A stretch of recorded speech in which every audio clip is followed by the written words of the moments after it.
Okay, not everyone out there enjoys watching me do these particular forms of sessions and seances, and that's perfectly okay. Remember, we're only doing this at the moment using the wonderful occult tarot because this is the run up to Halloween. Okay, my actual nature and character is not actually quite as creepy and dark and black and all the rest of it as I am kind of like making out within this particular series of videos. I am in fact a relatively decent person, quite charitable, relatively easy to get on with, provided of course you're not a narcissistic pain in the arse, and so on and so forth. I'm doing these particular seances because they are fun, because they are interesting, and because it can sometimes stimulate our thoughts. One of the biggest discussions which is had amongst occultists when they're trying to work out the theories of the hows, whys and wherefores of all of this is whether the entities themselves exist, number one, in the mind of the practitioner, which is quite possible. It could be purely a psychological and ideomotor experience. Number two, do they exist in the spiritual world because humankind has created them as a result of writing about them and drawing pictures of them and creating a folk myth associated with them? Or, alternatively, are the symbols in tarot decks and decks of rune cards and the rest of that actually something which actually exists in the spirit world? This is something people have been thinking about for a long time. And you know what? There isn't a single person on the face of the planet, as far as I can tell, who can provide a hard and fast answer, and to take that hard and fast answer and to be able to provide people with the right variety of experiments in order to prove it. The only thing that occult experimentation does is to prove to you that some strange things happen under some strange circumstances. It doesn't speak directly about the mechanism of action or the properties of the alleged forces that are being invoked, or how those particular alleged forces are supposed to act on the outer world or the inner world of the individual. There are essentially, and I will reiterate this, too many questions. But because of that, and we know that there are too many questions, we're not in a position of having a hard and fast truth claim or theology which is there to essentially do people psychological harm. I understand that when a lot of people are getting involved in occultism, they can be young and still trying to find out about how the world operates. They're not people like myself who just decide that this is like a real legitimate, like natural force, and it requires some understanding through experience, if not study. So here we go. Which devil are we going to talk to today? And please don't let it be Vine coming out again, please. Belial. From the Judgment card of the Tarot, according to the information we have in front of us.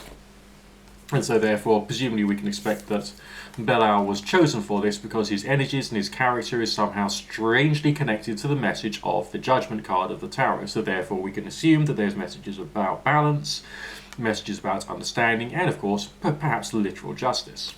What does it say on the card? We got his name, we got the Hebrew letters for his name as well. Distributes promotions and high offices, causes one to be liked. Well, I'm not saying anything here, but damn. Right, okay, well, I'll leave that for you, to your imagination to work out what I mean when I say that, of course. But it does feel, oops, sorry about that, I just kicking the camera's tripod. You do get the kind of like feeling that maybe some of the people who run England at the moment, or the United Kingdom as we currently call it, or Great Britain as we currently call it, and probably won't in a few years' time, do you think that some of those people are actually sort of like,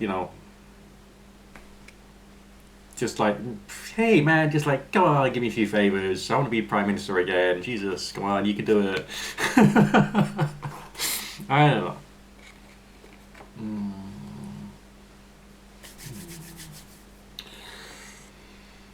Okay.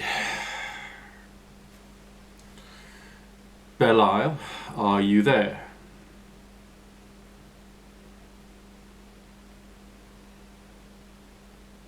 Yes. Can you tell me, Belial, how you give power and high office and promotions to people?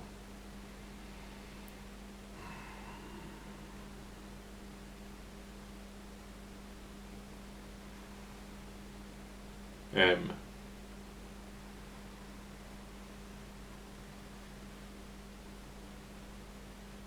A.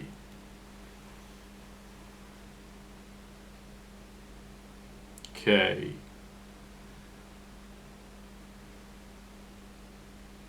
E. Make.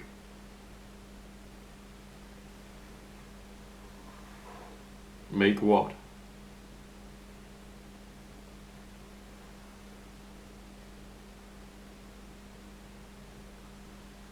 O. T.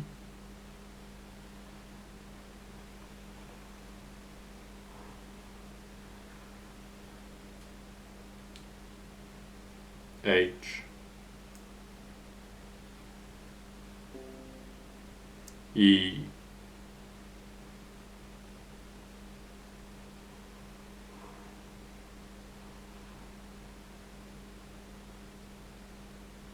R.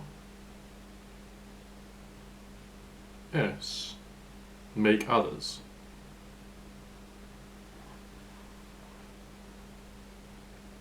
Make others what?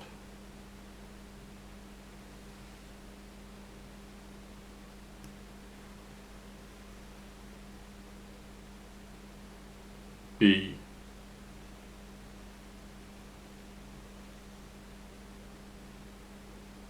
L.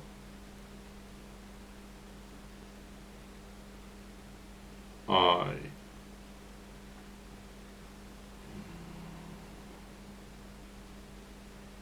N.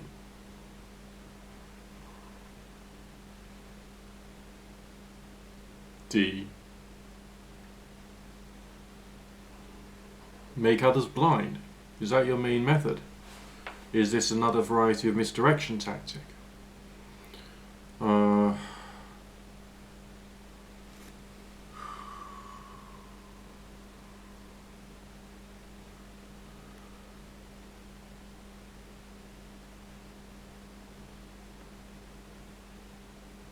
U.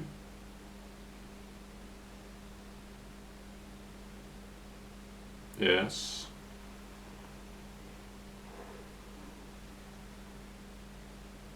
E.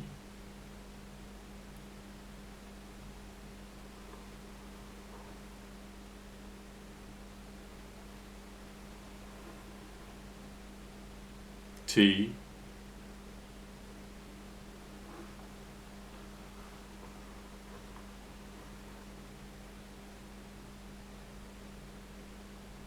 H.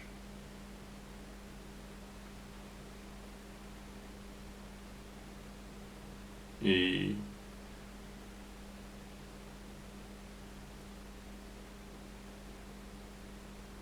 I.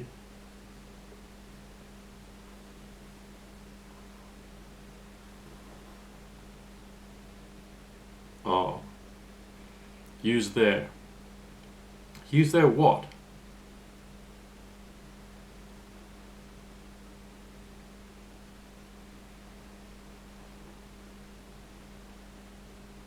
T.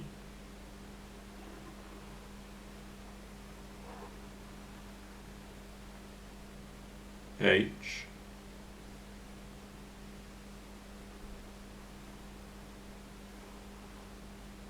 O.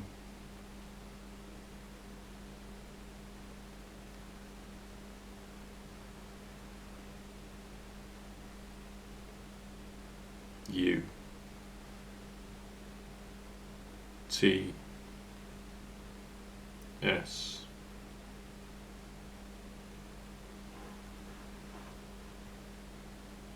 Use their thoughts. In what way?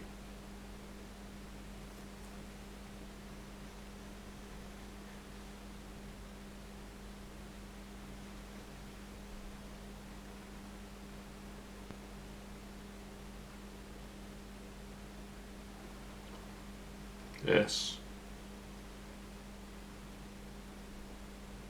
A,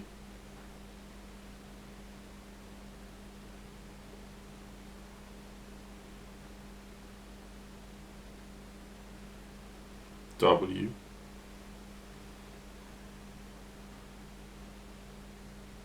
E,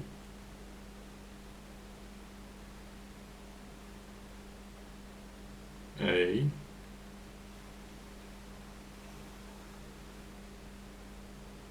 P, O, N.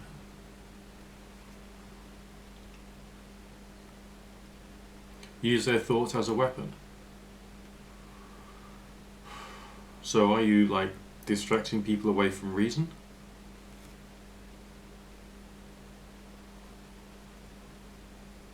Yes.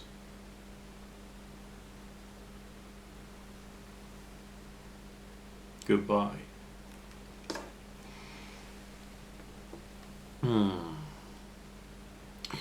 That's both interesting and concerning, because it seems like, you know, whoever is doing rather well when dealing with Belial, they are someone who is seeking progress, but they're seeking progress without having earned it, in terms of their character, personality, in terms of who they are, what they're about, where they can go with their life. Okay? What's actually happened to them. So I think that there's a few questions about this. I think this one must be the demon for the possibly even a narcissist or the psychopath or the sociopath, the one who wants the power but without the work. Do you understand me? Okay. And also the board has given us an instruction that there is some kind of deliberately applied delusion to, as it were, the audience members. You see where I'm coming from there? So it doesn't feel all that comfortable. It doesn't feel all that comfortable indeed. And what kind of person would you have to be, okay, to go through the efforts of creating, you know, your magical ritual or your radionic setup to try and get this geezer in place so that you can then do what it is you want to do in life? Okay? Anyway, I can hear the cat in the background. He's probably craving more food, and I'll speak to you again very shortly. Oh yeah, by the way, before I go, don't forget to rate and subscribe and click the bell. Also go to my channel name and have a look at my old videos, of which there are loads of them, and it's all searchable, so it's great to watch. Just like kick back over the weekend and enjoy watching some more sick, twisted, mucked up stuff from Nick Dutch.